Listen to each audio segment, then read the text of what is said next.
The community was just beginning to change. In 1934, the community in South Central, the demographics were largely about 15 to 20% black, and the rest of it was white. Very, very few Hispanics and virtually no Asians. It was a rather settled community in that the population was stable. The exodus to the city was not really at its zenith at that time. In 1934, thereabout, the South Central community was pretty well isolated. It was beginning to change. The change was primarily from a white neighborhood to a black, and with a sprinkling then of white as they remained. But most of the whites were moving out to the suburbia, and the blacks who were coming in were primarily Southerners, and rather of the lower income group. The higher income groups were moving to the west side of Los Angeles. It was quite a community in transition. The promise of a better life, I think sometimes those who were attracted to Los Angeles felt that it was a land of milk and honey, and obviously they were also running away from things in the Deep South, that is lynchings and bad economic conditions, segregation, inferior schools, and things of that nature. And they thought that the West promised them a new life altogether. The South Central area was not a multicultural type of population. It was primarily those who had older white residents who had stayed there for a long time and were only dislodged by new Southern blacks.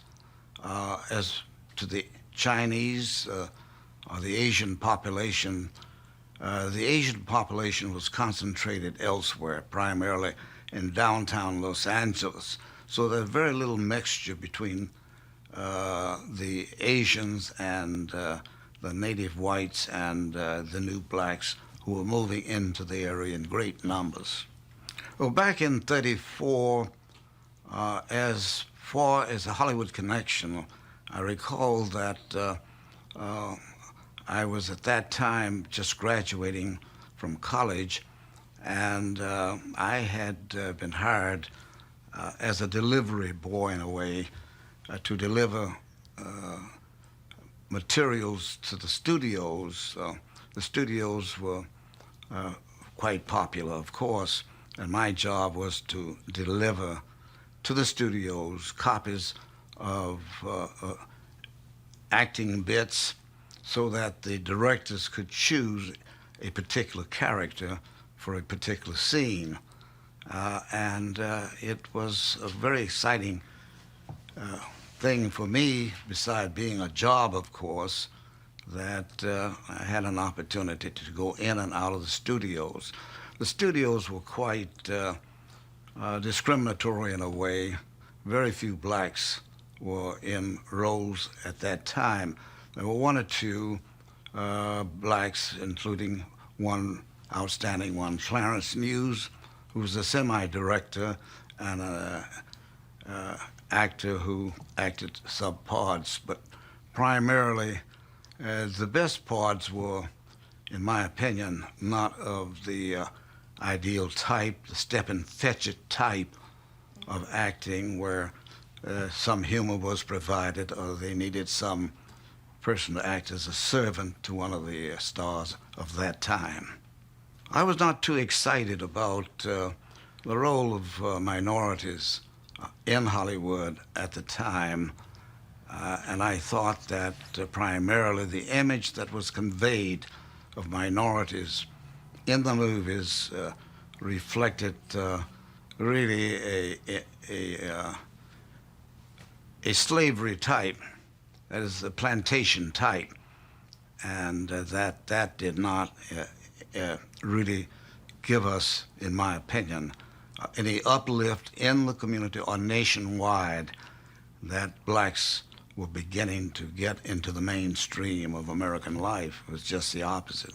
Well, it's pretty obvious that as I was describing Hollywood at that time, it did not, to me, come across as portraying the type of roles that I thought should be portrayed. It was the old attempt of the minstrel days of if a character happened to be of a prominent type, it was a white person blackened to be made into a black in order to portray a role, so that we did not have at that time the entrance of the Lena Horne type of a white complexion black person, and the carryover of prejudice and discrimination. One must remember that California was not at that time a very progressive state.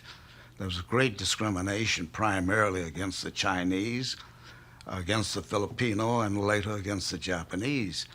And across the main streets of Los Angeles, one could, as one walked down them, see signs in the windows, no colored persons allowed, we do not cater to blacks, and that was quite prominent. So that bigotry was very heavily displayed in Hollywood. It reflected the times.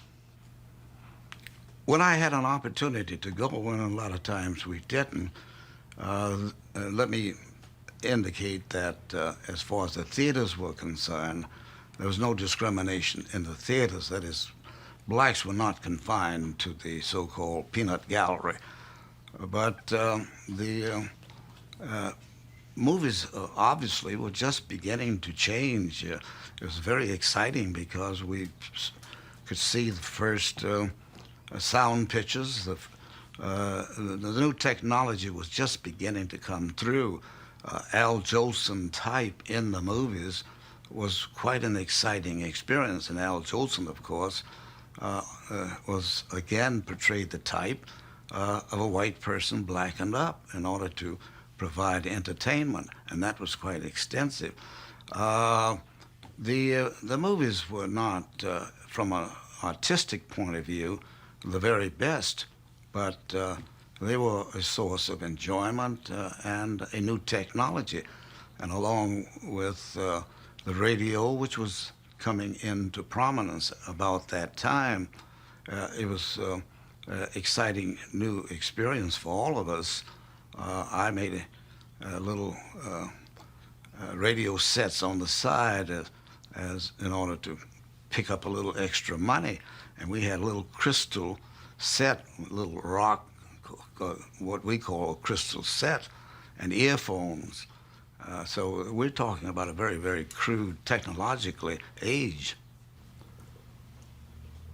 The question of whether or not one identifies with a film that seems foreign to that individual's culture is a rather exciting one. I would say that the films of that particular period, and I'm talking about the 30s, were more or less looked at from an artistic point of view. You weren't really judging it critically, philosophically, but you went there for entertainment, and that's about what you got. As to whether or not it was actually portraying something, it was so exciting as a new experience that I suspect that one would overlook the ideological aspects of it. And while it did not portray, let us say, Black America as Black America was, or as we had hoped that it would become, was not really the important thing at that time. Later, we became more critical of entertainment as such, because we could see that it was shaping the image of people and influencing politically and socially American life. But in the early days, we were thrilled really to see something on the screen. At the beginning, one had very little thought of the tremendous influence that Hollywood would have on America and on the world for that matter. It was seen from a technological point of view, and the acting was the Charles Chaplin type. That is, you looked at it as a person who was a good actor, a good actress, and so on. It was later that we discovered that not only was acting entertainment, but that it was also politically motivated, that it was a means of shaping things, shaping our lives, creating lasting influences on people. And then it became rather controversial. And I guess this led to the later Inquisition, in which liberal writers and liberal actors were somehow ostracized by Hollywood because they were beginning to change American life. But at the earlier period of time, that was not so. The motion picture industry, from the viewpoint of employment of minorities, was not a great source. I would say there would be many more blacks employed as caterers on location, or let us say in more or less the lesser occupations, custodians, preparing actors for different scenes of that nature, but and as chauffeurs and so on. So that was only an indirect employment. It was not a major source of employment for minorities. As a matter of fact, even in the case of dramas where Mexican actors were supposed to be featured, many times they were not Mexican. So it was not just black. It was a cultural bias that extended across the spectrum. The question has sometimes risen that why did I, in a sense, become a Democrat in an area that was highly Republican at that time? And in the 1930s, the area that I lived in and that I represented later in Congress and earlier in the legislative branch of state government, was just beginning to change. The greatest influence, I would say, at that time on myself was that I had struggled to get through school, to go to college, only to find out that I had no better opportunity than one who hadn't gone to school at all. To me, the situation was that Republicanism was obsolete for blacks. Blacks were still Republican merely because it was a party that had presumably freed the blacks out of and brought them out of slavery. But they were being starved to death under the Hoover policies of that day. President Hoover, in a sense, drove blacks out of the Republican Party into the Democratic ranks. But that was just beginning.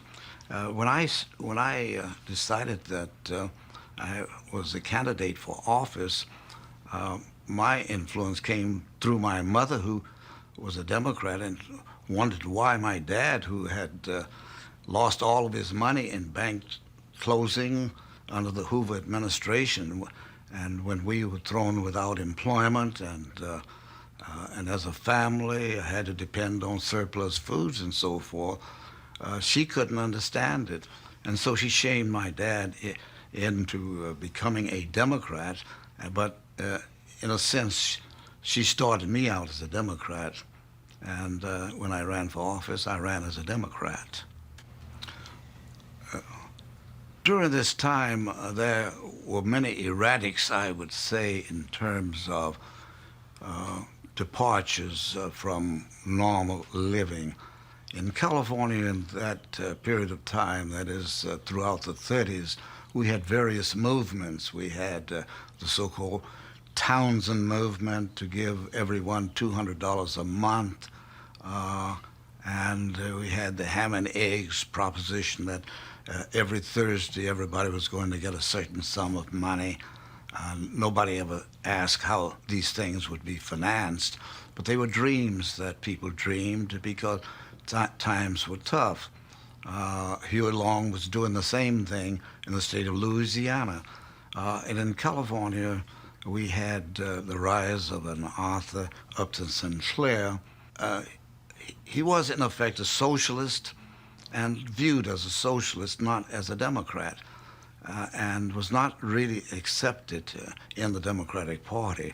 But he was a great influence on politics of that day, and obviously he became the Democratic nominee because the rest of the Democratic candidates were too conservative and too Republican-like to make a difference. So Upton Sinclair really upset the politics of the state and brought on a great opposition of all of the forces throughout the state, the established groups, the religious groups, the so-called establishment of the conservative business people and so on, and frightened the people so much until, fortunately or unfortunately, depending on one's view, he lost. But by sweeping the state with a great movement of that type, he did get elected a progressive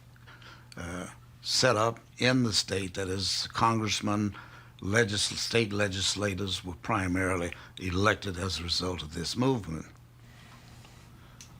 During the so-called epic movement in California and the candidacy of Upton Sinclair, I would conclude that the state was shocked and highly motivated in reaction to the type of thing that was done in politics at that time.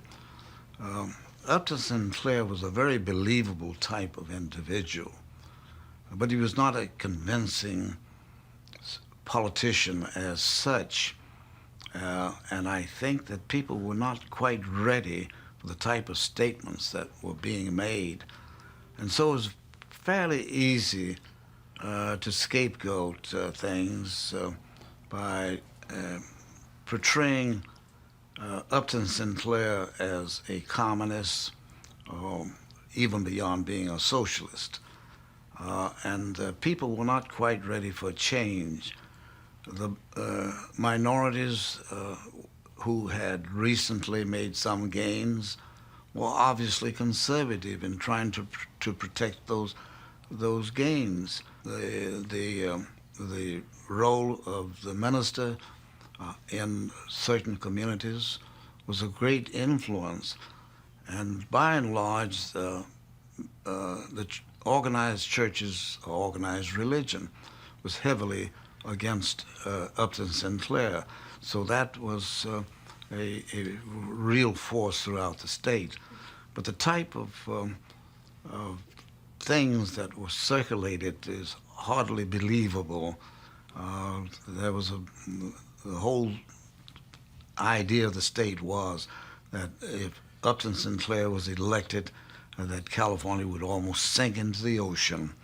And I think the propaganda was such that eventually it was just too much to overcome. There are those who say also that some of the elections were manipulated in certain areas. And I wouldn't doubt at all that ballot boxes were changed into conservative areas where they could get away with it. There was a determination that Upton Sinclair was not going to be allowed to win. and he didn't.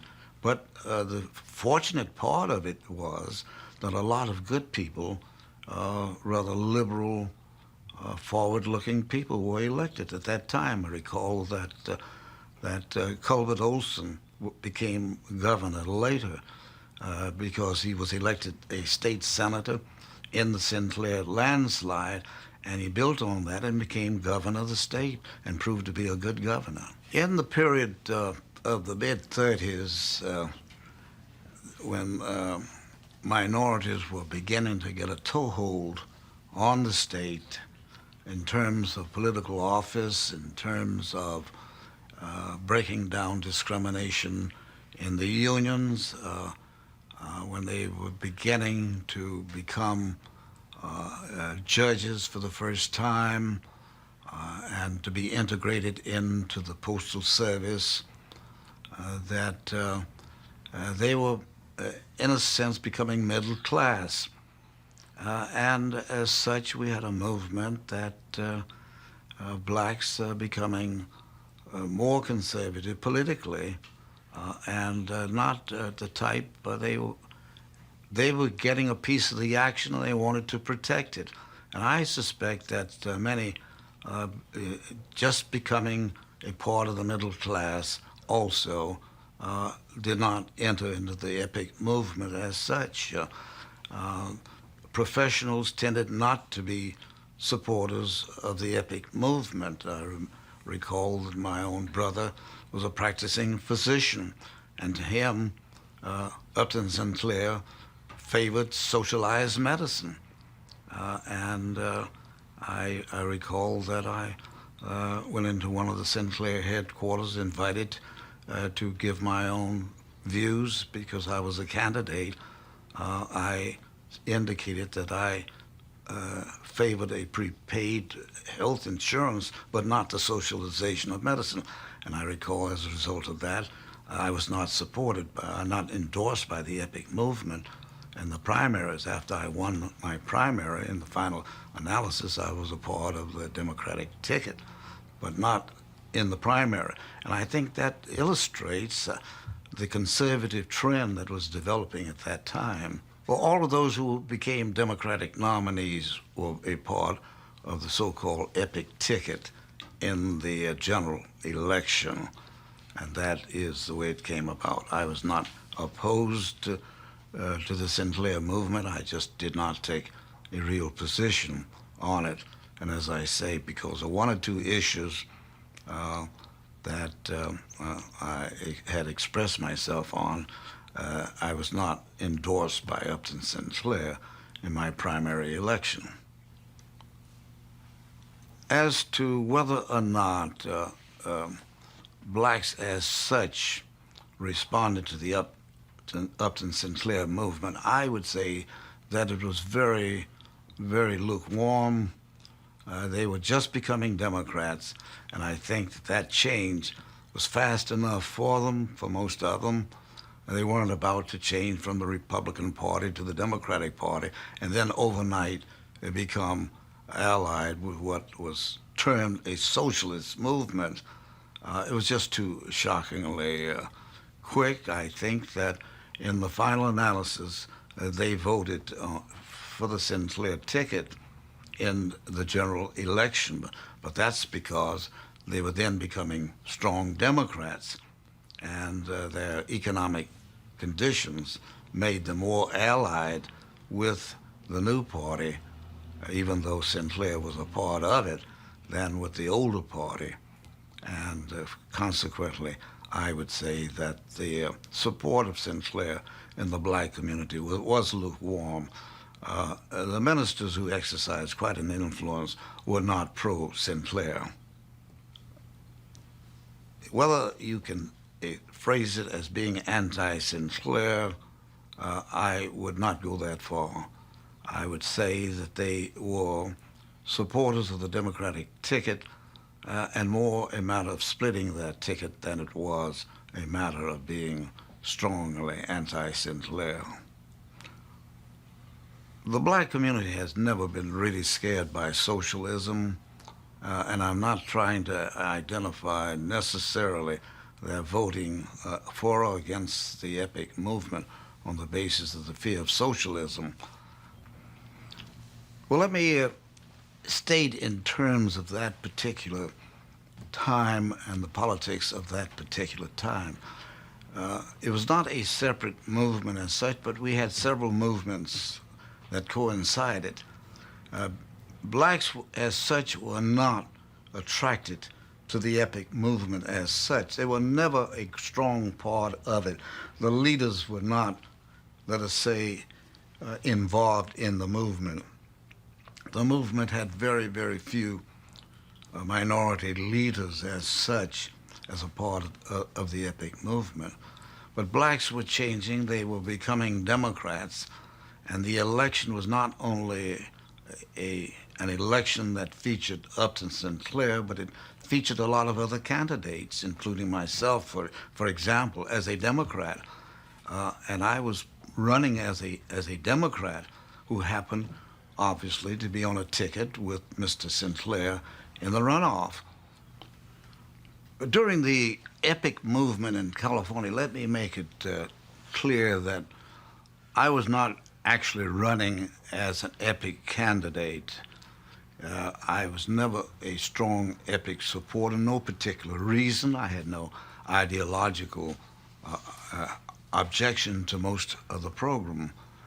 I was, however, a Democrat, a new Democrat who was running as a Democratic candidate.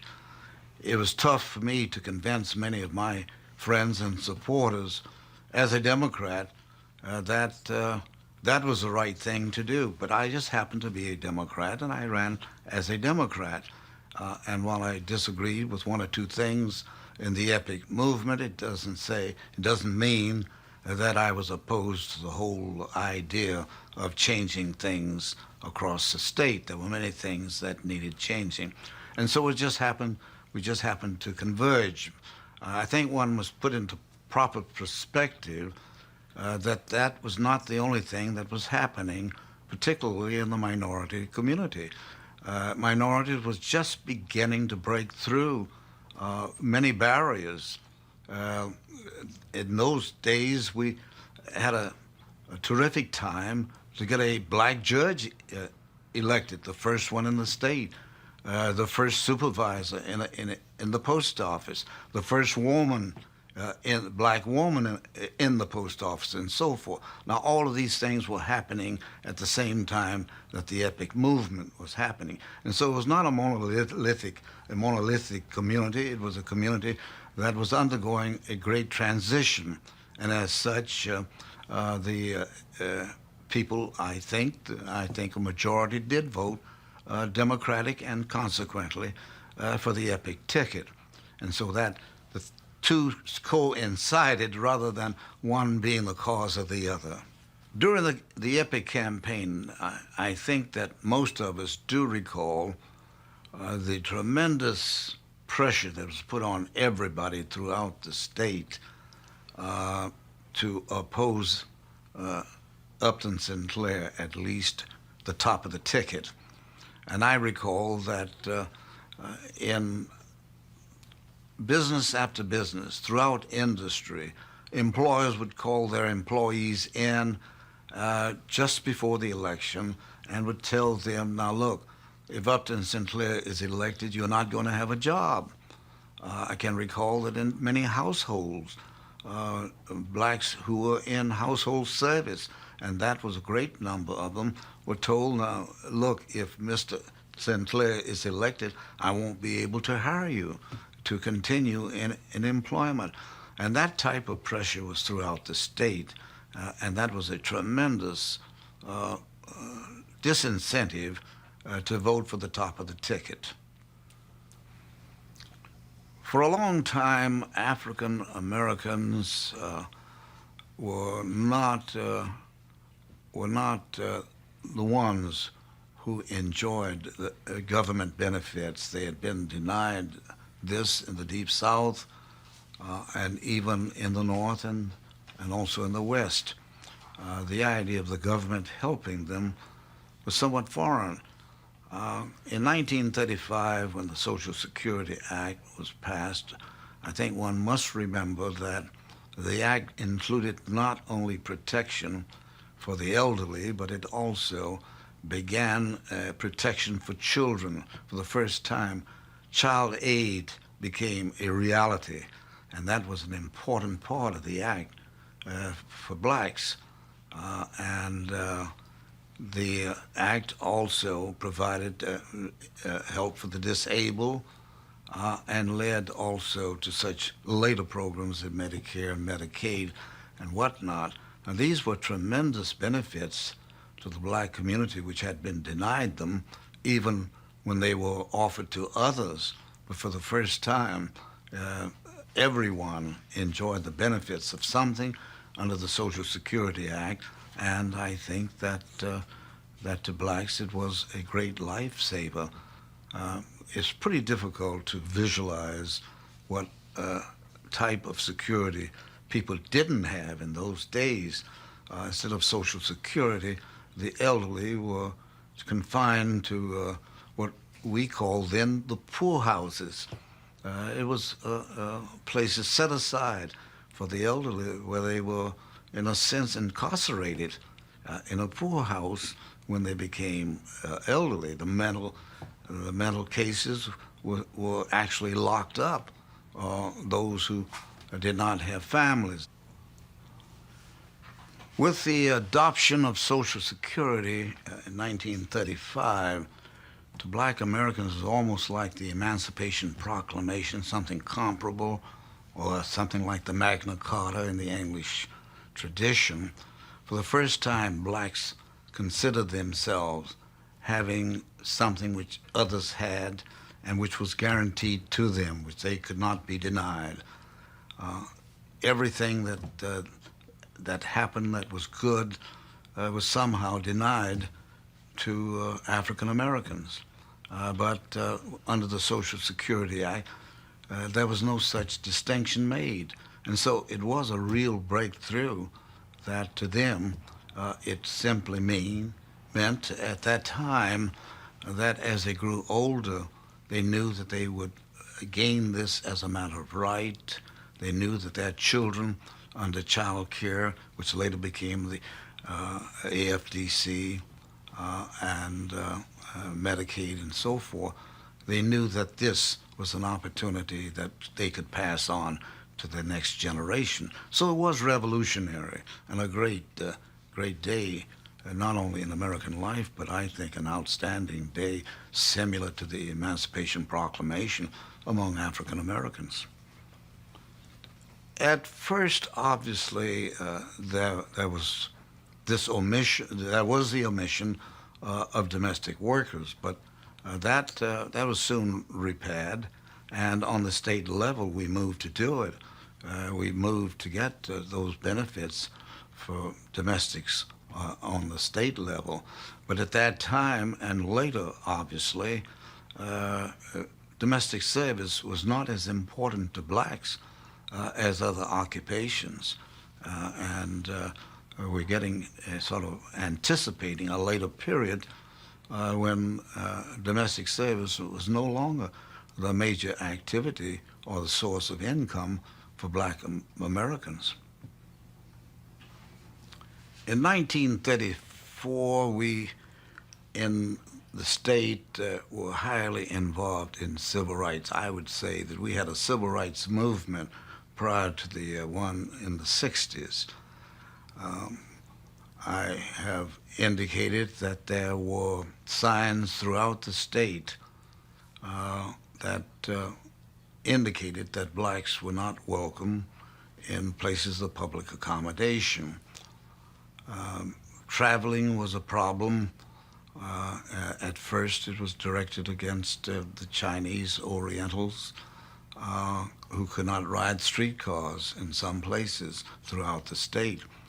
And at that time, we moved to strengthen our Civil Rights Act. We had a Civil Rights Act in California quite early, but it was not very strong and it was very poorly enforced.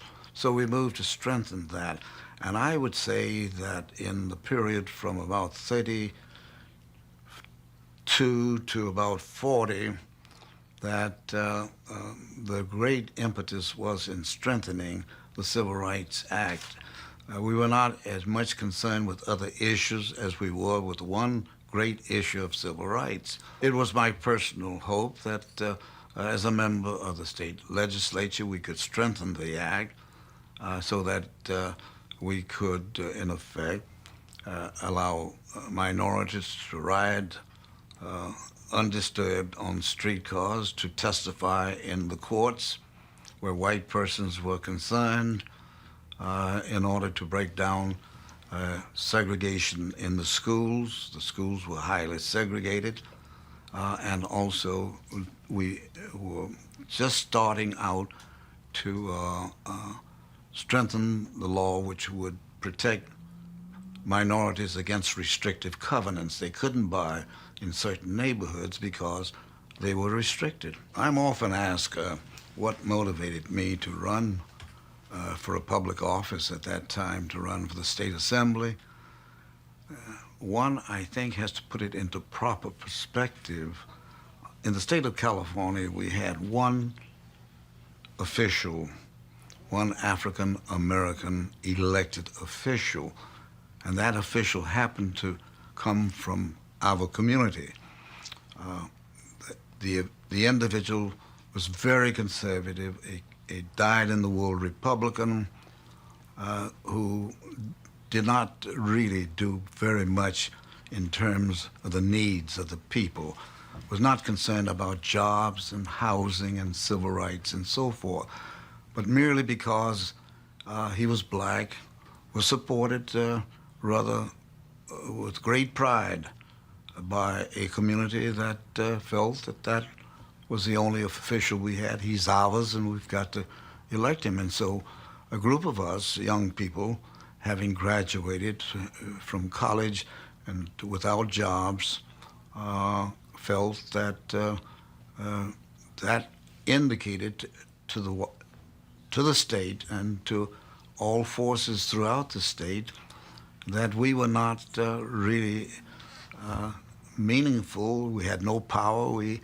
had a voice that didn't speak for us. And so we decided that that individual had to be defeated in order to turn things around. And we supported a candidate in 1932 in order to defeat that individual. The candidate lost because the candidate had really been put in by the opposition. And so we decided that among this little group of young people that we had to put one of our own up, and I happened to be selected by that group and supported. And for that reason, I ran and happened to be elected in that election. Near the end of the decade of the 30s, there was a reaction to the New Deal programs.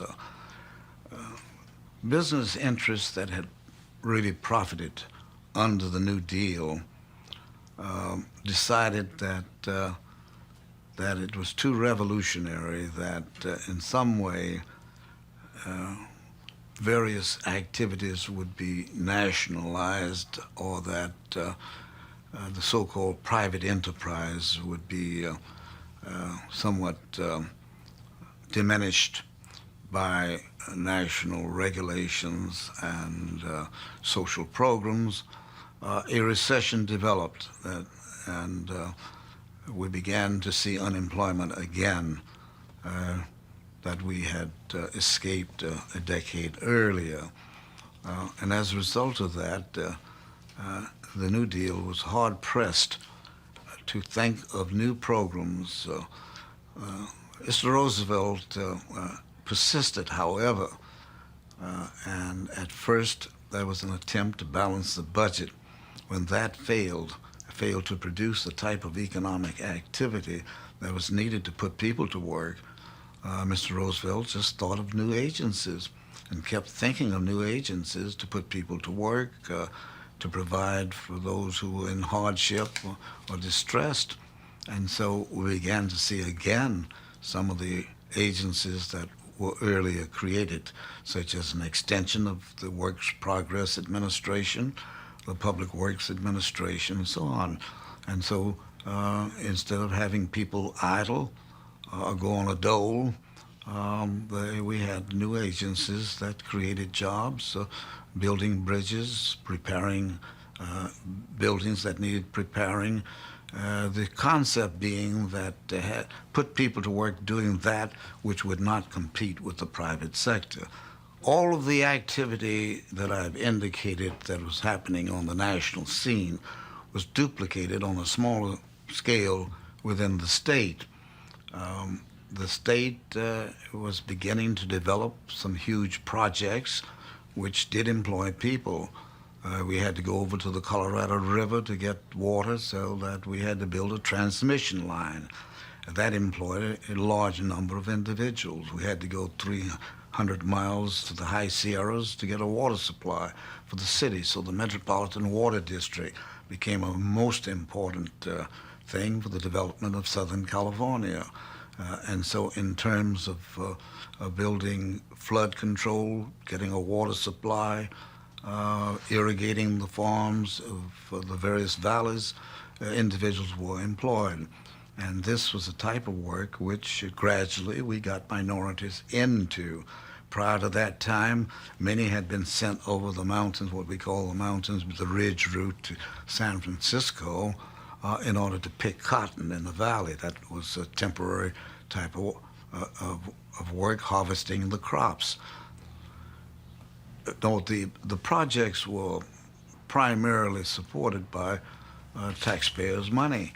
The Metropolitan Water District consisted not only of Los Angeles, but every small town in Southern California that needed a water supply.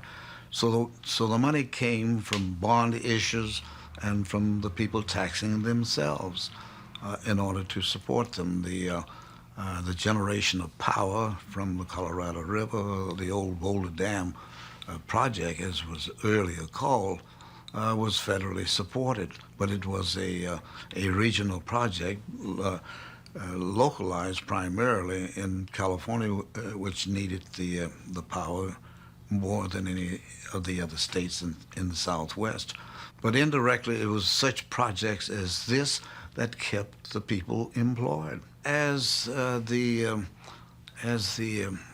work project idea became somewhat obsolete or didn't employ enough people, we began anticipating the arming of the country for what became World War II. And so along with such international episodes as Mussolini going into Ethiopia, the Germans going into Czechoslovakia and so forth, there was a great amount of activity started in California because of its climate in preparing for a defense posture, and that began to employ people. And while it was accelerated much more later, it started about 35, between 35 and 40, 1940. In California, we never really marked the close of the New Deal. I would say that we suffered less than the rest of the country. California was a progressive state, is much more progressive than even now. And we were moving ahead in order to anticipate an increased prosperity.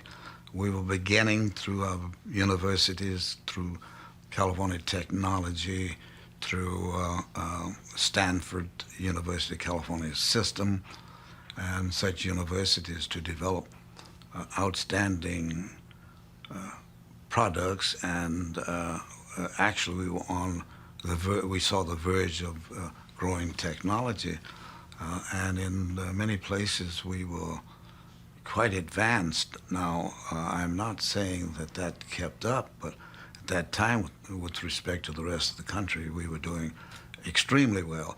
Agriculture was highly productive. We had mechanized the farms. We had specialty crops, and I would say it was, to a long time, of a leading industry. Of course, The war effort was more highly developed in the 40s rather than in the decade of the 30s. But our defense industries were developed and in shipbuilding, aircraft, and allied industries. We were ahead of the rest of the country.